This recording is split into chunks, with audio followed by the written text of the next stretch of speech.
Gather round, friends. Let me tell you the story of Chidi and his Jollof that almost killed everyone in his entire village. The Jollof rice was eating people. Not the way normal Jollof disappears at parties. No, this rice was literally swallowing traders whole, pulling them into its red, tomato-scented mass like quicksand, and it was all Chidi's fault. But let's go back to where this wahala started. 24 hours earlier, Chidi stood in his family's dusty storage room, surrounded by old wrappers, roasted tins of cabin biscuits, and his late grandmother's belongings. He was looking for something, anything, that would help him win tomorrow's competition at Ariaria Market. That Amara thinks she's the queen of Jollof, he muttered, shoving aside a stack of old newspapers. Wait until I show her who truly has cooking in their blood. Everyone in Haba knew about the annual food festival at Ariaria Market, and everyone knew Amara had won the Jollof rice competition 3 years running. She never let Chidi forget it either. Just last week, she'd stopped her entire customer queue to announce loudly, "Chidi, come and taste real Jollof so you know what you're aiming for." "Oh, sorry, I forgot. You can never be half the cook your grandmother was. Mama Nene was legendary. You're just there." The customers had laughed. Chidi had smiled through the humiliation, but inside, he was burning hotter than palm oil in a frying pan. His grandmother, Mama Nene, had died when he was 12. Everyone still talked about her cooking like it was yesterday. "Ah, Mama Nene's Jollof," they'd say, kissing their fingers. That woman could make rice sing. Even his own mother constantly compared him to her. Your grandmother would have added more pepper. Your grandmother's rice was never this dry. Maybe cooking is not your calling, Chidi. Well, tonight was going to change everything. His hand hit something solid, a wooden box pushed far back on the highest shelf. He dragged it down, coughing as dust exploded into the air. The box was beautiful, decorated with cowrie shells arranged in spiral patterns. He'd never seen it before. Inside, wrapped in old newspaper from 1995, was a single yellowed paper covered in handwritten Igbo. At the top, in his grandmother's careful script, "Otu esi eme Jollof rice puru iche," how to make special Jollof rice. Chidi's heart jumped. This was it, the secret recipe. He squinted at the ingredients list. Most made sense. Rice, tomatoes, peppers, onions. But some were strange. Uda seeds, okay, normal. Ehuru spice, fine. But then, Miri Indu Nkehala Ani, water of life from our land. What did that mean? Rainwater, spring water, and there, in the margins, strange symbols he couldn't quite make out in the dim light. Probably just his grandmother's way of marking important steps. Old people did things like that. He carefully folded the paper and slipped it into his pocket. Tomorrow, he would make history. The next morning, Ariaria Market exploded with activity. The food festival had transformed the usual chaotic marketplace into something even more intense. Makeshift cooking stations lined the main square. The smell of frying akara mixed with roasting plantains and simmering stews. Traders had abandoned their usual spots to crowd around the competition area. "Contestants to your stations," the Yi announcer called through a crackling megaphone. Chidi arrived at his station to find Amara already at hers, right next to him. Of course. She wore a bright Ankara wrapper and matching head tee, looking every bit like the queen she thought she was. She glanced at him and smiled sweetly. "Chidi, you came. I was worried you'd finally accept defeat and stay home. Just cook your rice, Amara." "Oh, I will. And when I collect my 4th trophy, I'll make sure they take a nice photo of me holding it. You can frame it and hang it in your kitchen for inspiration." The small crowd around them laughed. Chidi felt his jaw tighten. Just wait, he thought. Just wait. Contestants, you have 2 hours. Begin. Chidi pulled out his grandmother's recipe with trembling hands. He'd spent the night decoding the strange ingredients, making his best guesses. The water of life was probably just blessed water from the stream behind their compound. The ground bones of the earth had to be some kind of mineral salt. He'd improvised. He began following the instructions exactly. Parboil the rice, blend the peppers and tomatoes, heat the oil until it shimmers like sunlight on water. Add the strange earthy smelling powder he'd prepared from the ingredients he thought the recipe called for. The moment the blended peppers hit the oil, something changed. The aroma that rose from his pot wasn't normal. It was transcendent. It smelled like every perfect jollof rice ever made, concentrated into pure essence. It smelled like Saturday afternoons and birthday parties and Christmas mornings all at once. Amara stopped stirring her own pot. Her eyes went wide. Around the square, people began to turn their heads. An Okada rider passing by actually stopped his bike mid-road, engine still running, and started walking toward Chidi's station like a man in a trance. Wetting be this smell, someone said. More people began drifting closer. A woman selling tomatoes abandoned her customer mid-haggle. The agberos collecting market tax forgot what they were doing and wandered over, noses in the air. Chidi, what did you put in that rice? Amara demanded, but even she was leaning toward his pot. Chidi couldn't help grinning. Just my grandmother's recipe, the real deal. He added the parboiled rice to the pot and covered it. According to the recipe, he now had to let it steam for exactly 23 minutes. Oddly specific, but he wasn't questioning it. This was working better than he'd dreamed. But then his pot began to bubble. Normal at first, then harder, more aggressive. Oh yeah, Chidi, your pot is about to overflow. Oh, someone called out. He quickly lifted the lid. Rice was expanding rapidly, rising like bread dough on steroids. He stirred it down, but it kept rising. The pot was full to the brim now, rice threatening to spill over.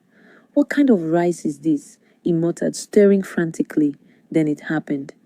The rice overflowed, not just a little, spill. It poured over the sides of the pot like a red waterfall, eating the ground and spreading. But it didn't stop spreading. It kept coming. More and more rice, far more than his pot could have possibly contained. Jesus Christ! Amara jumped back. The rice spread across the ground, ankle deep now, still pouring from the pot like it was connected to an infinite source. People screamed and laughed, unsure if this was part of the show or a disaster. Chidi, turn off your fire, the announcer shouted. It's off! It's been off! Chidi yelled back, panic creeping into his voice. The gas burner was completely extinguished, but the rice kept coming. Knee-deep now, people were wading through it, some laughing nervously, others genuinely frightened. Then the rice started moving on its own, not just spreading, moving with purpose. It rolled forward in a wave, a massive red tide of jollof rice that flowed through the market like it was alive. It crashed into the nearest store, completely engulfing bags of gari and yams, then kept going. This is not normal rice, oh! Someone screamed, stating the painfully obvious. Panic erupted. People ran in every direction, but the rice was everywhere now, waist deep in some places, still growing. Those who tried to wade through it found themselves stuck, feet sinking into the mass like it was cement. I'm stuck. I can't move my legs. Somebody help me. More people were getting trapped. The rice wasn't hurting anyone. It was just holding them, surrounding them. Some people, instead of panicking, started scooping handful into their mouths. But it's sweet, Shah, one man announced, rice dripping down his chin. Even if it won't kill me, make I chop first. A woman trapped up to her waist was crying and eating simultaneously. This is the best jollof I've ever tasted, but I can't feel my legs. The rice mountain continued to grow. It swallowed entire stalls, akara stands, yam sellers, even the big electronics shop at the corner. Within minutes, it was tall as a one-story building and still rising. Chidi stood frozen, watching his nightmare unfold. This couldn't be happening. This was impossible. Rice didn't just multiply and move and trap people. Rice didn't. Chidi! Amara's voice cut through his panic. She grabbed him by his shirt collar and dragged him away from his station, wading through the rice with difficulty. What did you do? What did you put in that rice? Nothing. Just my grandmother's recipe. I followed it exactly. Your grandmother's recipe is eating Ariaria Market. She pulled him behind a stall that hadn't been swallowed yet. Show me this recipe, now. With shaking hands, Chidi pulled out the yellowed paper. Amara snatched it from him and held it up to the light. Her eyes scanned the Igbo text, and Chidi watched her expression change from anger to confusion to something worse, fear. Chidi, where did you get this? My grandmother's box. It says how to make special jollof rice right there at the top. And you didn't notice these? She pointed at the symbols in the margins. Now that they were in proper daylight, Chidi could see them clearly. They weren't just decorations. They were ritual markings, protection symbols, warnings. I thought they were just what? Decorations? Amara's voice was sharp, but her hands were trembling as she held the paper. Chidi, my grandmother used to trade in this market with yours. She told me stories about the old ways. She warned me that some women in her generation knew things that shouldn't be touched. She shook the paper. This is not a recipe. This is juju. Behind them, someone screamed. The rice mountain was now 2 stories tall, a massive red dome covering half the market square. People were still trapped inside it, their muffled voices calling for help. We have to stop it, Chidi said, his voice barely a whisper. How do we stop it? Amara flipped the paper over, then examined the edges. The bottom is torn off. See, there's supposed to be more. The ending is missing. The ending. These types of spells, they need to be closed properly, opened and closed. Your grandmother wrote the opening, but she stopped, realization dawning on her face. When did your grandmother die? 13 years ago? Why? How did she die? What does that have to do with? How did she die, Chidi? It was sudden. One morning, she just collapsed. In this market, actually. She was cooking for a customer and she just fell. The doctors said it was her heart. Amara's face had gone pale. She died before she could finish it, before she could close the spell properly. The ground beneath them trembled. The rice mountain was still growing, now 3 stories tall, its shadow covering everything. But it wasn't just growing upward anymore. It was spreading outward again, a slow, deliberate wave rolling toward them. We need to find someone who remembers, Amara said, already pulling Chidi toward the older section of the market. Someone from your grandmother's time, someone who might know what she was doing. They ran, or tried to run, through rice that was now everywhere. Chidi's mind was racing. His grandmother had been doing juju, Mama Nene, who sang hymns every Sunday and always wore her church uniform with pride. It didn't make sense. Mama Akara, Amara shouted, spotting an ancient woman sitting calmly outside her Akara stand, watching the chaos like it was a mildly interesting television program. Mama, we need your help. The old woman looked at them with cloudy eyes that somehow still seemed sharp. She was at least 80, maybe older, her face a map of wrinkles. So Mama Neni's grandson has finally opened the box. Chidi's blood ran cold. You know about this? Everybody from that time knows about it or knew. Most of them are dead now. She gestured at the rice mountain with a bony finger. 1995. The famine. Yeah. You children don't remember, but that year was wicked. The rains failed. Crops died. People were starving right here in this market. Children were crying for food their parents couldn't give them. What does that have to do with...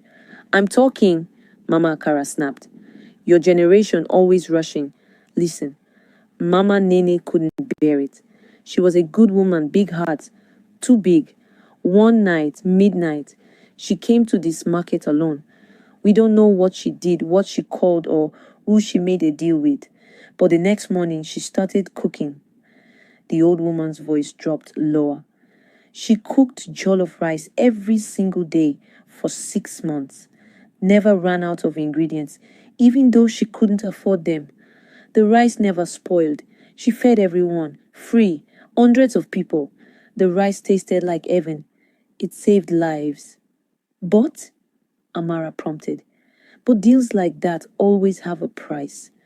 Your grandmother promised something, that our family would always feed the community, that the giving would never stop. She was supposed to pass the knowledge to the next generation properly, complete the ritual, transfer the burden. But she died before she could. The spell has been waiting all these years for someone from her bloodline to activate it again. Chidi felt sick. I activated it by cooking with a recipe. Not a recipe, child, a ritual. And now it's awake again, and it's hungry. Hungry for what? Chidi's voice cracked. Mama Akara didn't answer. She just pointed at the sky. The sun was dropping toward the horizon, painting everything orange and red. You have maybe 30 minutes until sunset. That's when the debt must be paid. What debt? What happens at sunset? The spell completes itself, one way or another. The old woman stood up slowly, her joints creaking. The paper? Let me see it. Amara handed it over. Mama Akara studied it for a long moment, her lips moving silently.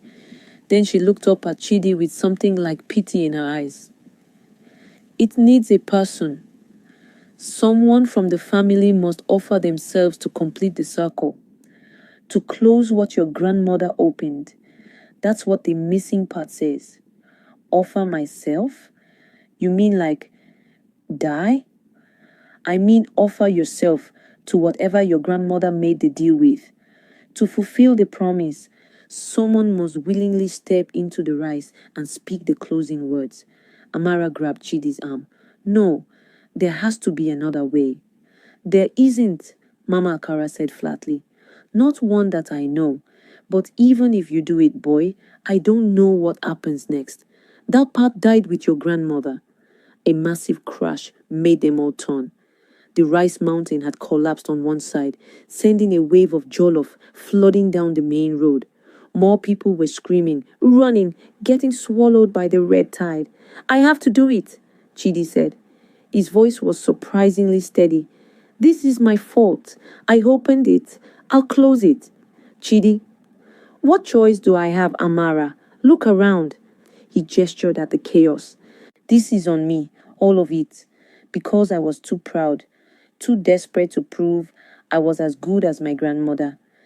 And now people are suffering because of my foolishness. Amara's eyes were wet, but she nodded. Then let's do it properly. Mama Akara, what does he need to say? The old woman recited the words in Igbo, ancient, formal Igbo, that Chidi barely understood. He repeated them over and over until he had them memorized, feeling the weight of each syllable. They made their way to the base of the rice mountain. It loomed above them now, massive and impossible, still glowing faintly in the dying sunlight. The trapped people inside had gone quiet. That was somehow worse than the screaming. Okay, Chidi said, more to himself than anyone else. Okay. He stepped forward, his foot sinking into the rice. It was warm, almost body temperature. He took another step, then another, wading deeper.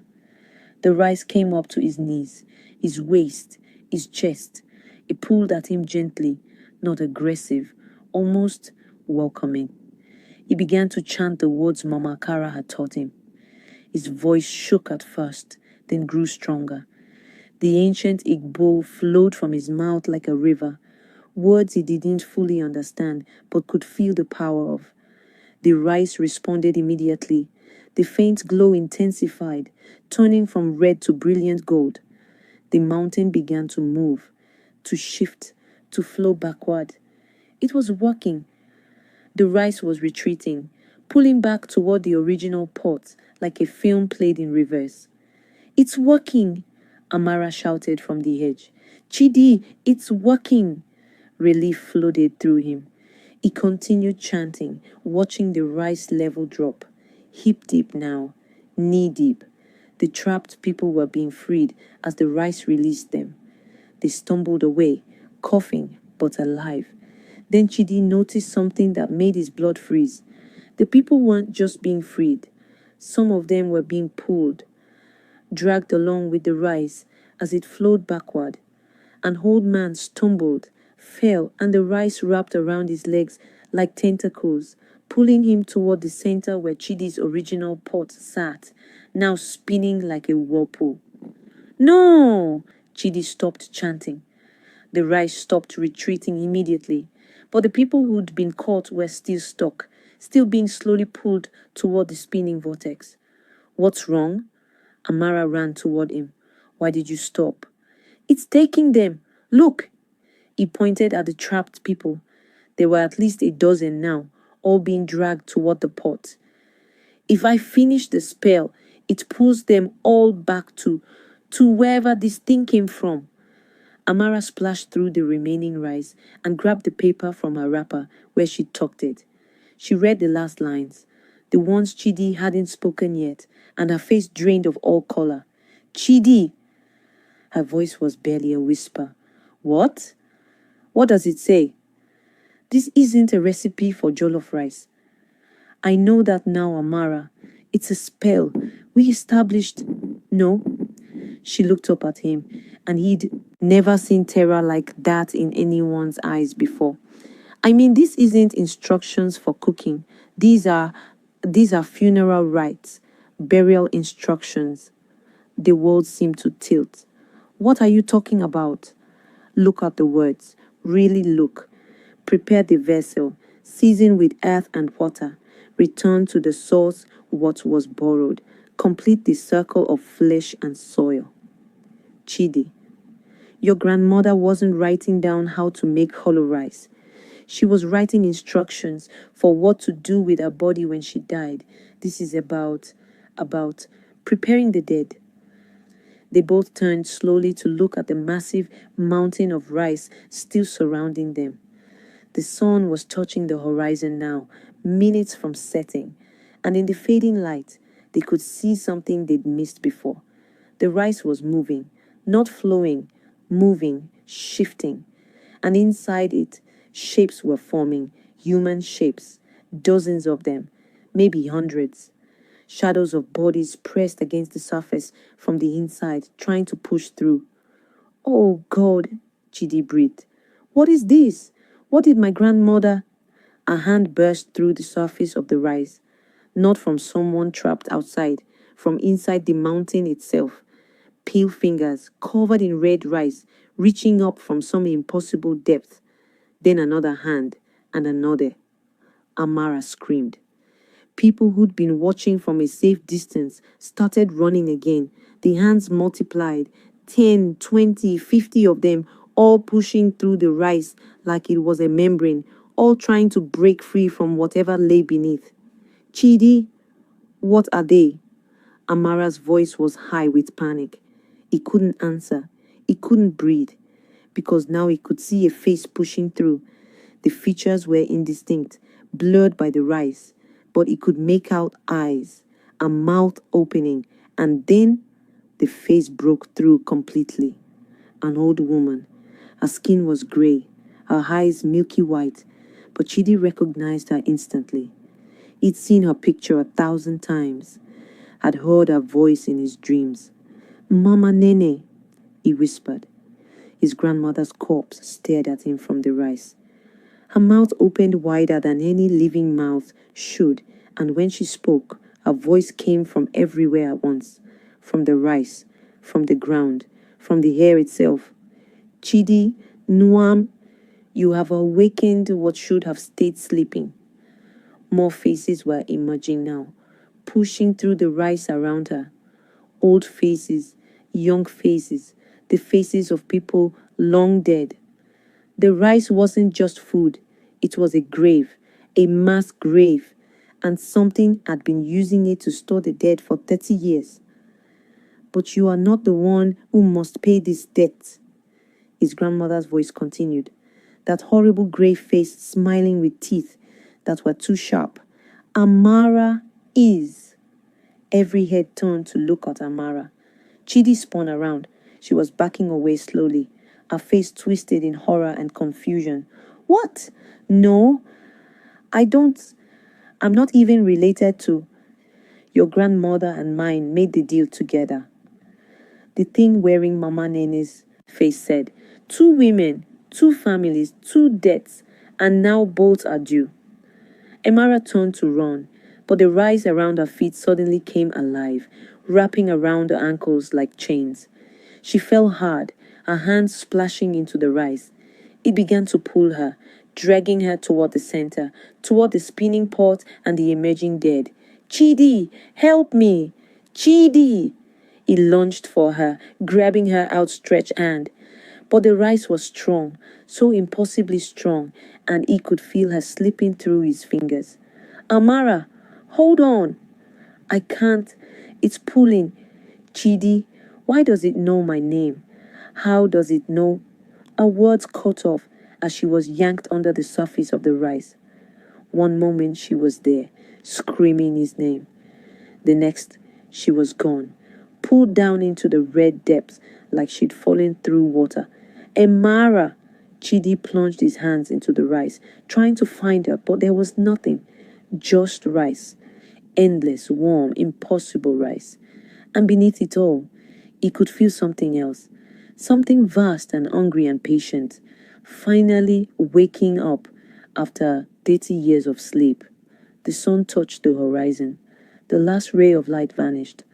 And from deep within the rice, from that impossible depth where Amara had vanished, came a sound. Not quite laughter, not quite screaming. Something worse than both. The dead began to climb out. Don't forget to like this video, subscribe to the channel, and drop a comment telling me, what do you think is buried under Ariaria Market, and why does it want Amara more than Chidi? Drop your theories in the comments. Part 2 is coming soon, but I need to know you want it. So smash that subscribe button and share this with your friends.